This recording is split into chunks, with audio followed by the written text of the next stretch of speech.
سلام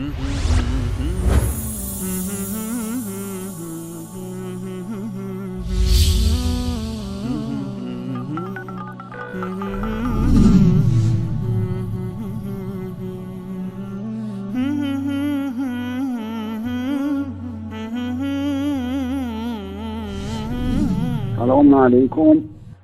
بهروز هستم، شیعه هدایت شده از ایران.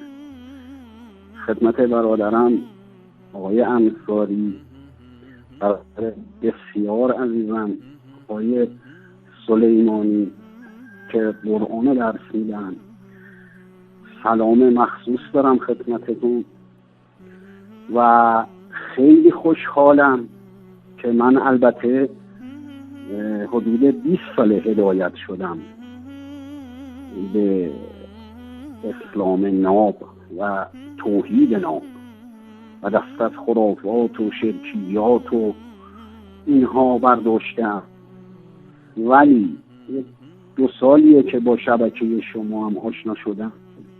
واقعا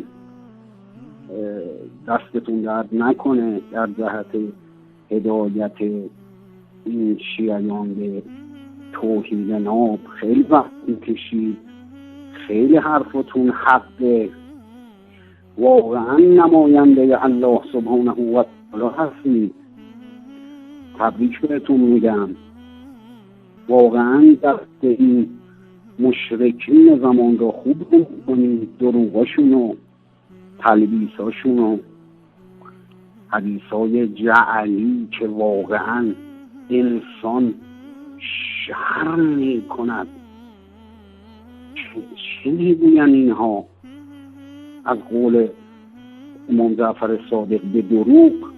چه حدیثایی، چه خزعبلاتی که نمیدونم بچه‌ای که گریه میکنه شیطان باش چی کار میکنه و بعد زناکار میشه و لواطکار. استغفر الله.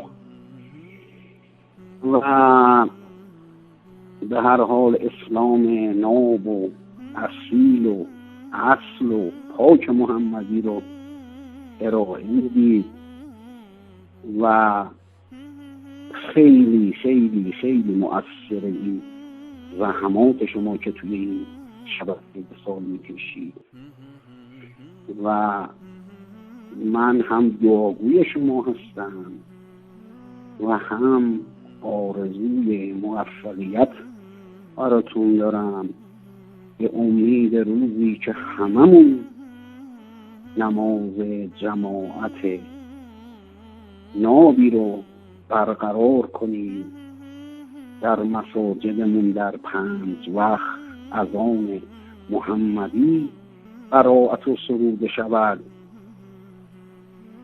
خداوند یار و نگهدارتون باشه برادران موحدم. خدا حافظتون. السلام علی من اتبع الهدی.